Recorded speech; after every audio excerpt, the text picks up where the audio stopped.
Today we're going to be talking about the toxic three: sugars, vegetable oils, and processed foods. Now we'll start with sugars, and before I actually dive into this topic, I want to mention that I'm not necessarily talking about sugars from fruits and vegetables when they're eaten. When they're juiced, it's a little different. But fruits and vegetables do have fructose, which is a sugar associated with them, but it's processed and assimilated very differently in our body because there's fiber attached to that sugar. So it has a very small impact on our blood glucose levels or insulin levels. In fact, I'll leave a link below to a video we did on glycemic index versus glycemic load to give you a little bit more information on that topic. So let's talk about sugars. Here we're talking about sugars and sweeteners that are added to your food. They produce a whole host of health problems. In fact, these are some of the sugars and sweeteners we should be on the lookout for. Look at the labels and the ingredients and take a look for these types of sugars and sweeteners, and certainly at all costs try to avoid them. Now, the American Heart Association has made recommendations for the average American adult to consume about 6 to 9 teaspoons of sugar a day. Now that's on the high limit. The average American consumes over 17 teaspoons a day of sugar, which produces a whole cascade of health issues from being overweight, obesity, cancers, diabetes, heart disease. Basically, the top causes of death in the United States are affected by being overweight, and sugar is a big part of that. Think about 1 can of soda a day is about 10 teaspoons of sugar. That's more than what the American Heart Association has as their ceiling limit for sugar consumption. Now, sugars bring about a variety of problems. The first and most obvious is increased blood glucose levels, and as a result, insulin is secreted. Insulin's job, or one of insulin's job, is to be secreted and take glucose, sugar, out of the blood and bring it to the muscles, the liver, or store it as fat. And if we're constantly eating a lot of sugar, that has a tremendous stress on our body, and constantly secreting insulin, finally insulin says, I'm tired of constantly being called on to do this job.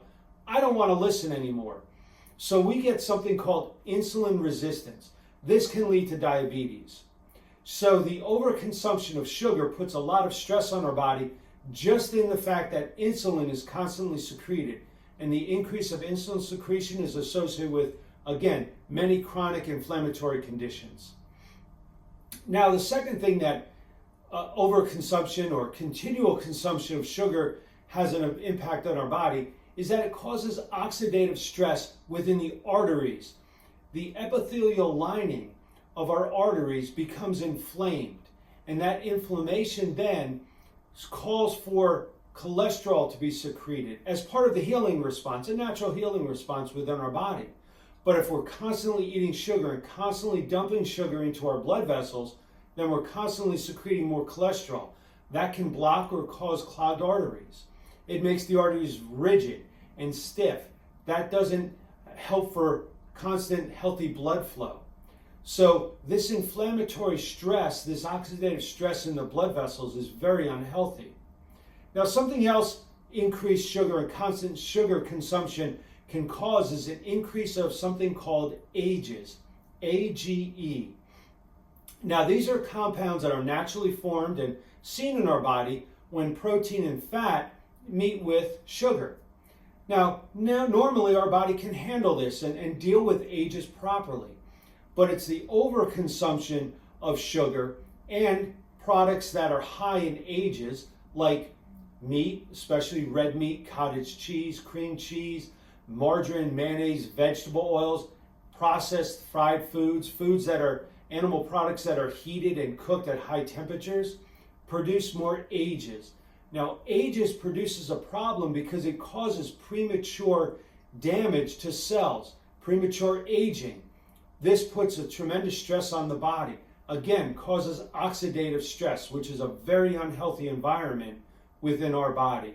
So we want to try to avoid these foods and certainly the overconsumption of sugar for this reason. Now move on to the second, which is vegetable oils. Now again, I'm going to leave a link to a video we did really detailing the unhealthy circumstances that arise from vegetable oils. But vegetable oils, for this video anyway, we're going to talk about the unhealthy ratio of polyunsaturated fats, omega-6 to omega-3 in vegetable oils. Now, we talk about the benefits of omega-3 fatty acids, and there are tremendous benefits, but it's when there's an unhealthy ratio of omega-6 and omega-3 fatty acids that we run into a problem. A healthy ratio is 1-to-1, maybe 3-to-1, but when we eat processed foods or put vegetable oils as a cooking aid or just insert them into foods, it produces a very unhealthy ratio, 10, 12, 15, 20-to-1. And this produces a lot of stress and very unhealthy circumstances within our body in terms of heart disease, cancers, high blood pressure. So we want to try to avoid vegetable oils at all costs. Now, the third of the toxic three are processed foods. Processed foods contain added sugars, added oils, and this is a big reason why processed foods should be minimized or certainly, in any case, avoided if possible. Processed foods are also about 60% of what the average American eats or where they get their calories from, which is a big reason for the obesity and the overweight epidemic that we suffer from. And again, being overweight and obese, this produces a cascade of events because that's the underlying, one of the underlying causes of heart disease, cancers, diabetes, high cholesterol. Not to mention the fact that most processed foods are going to be genetically modified.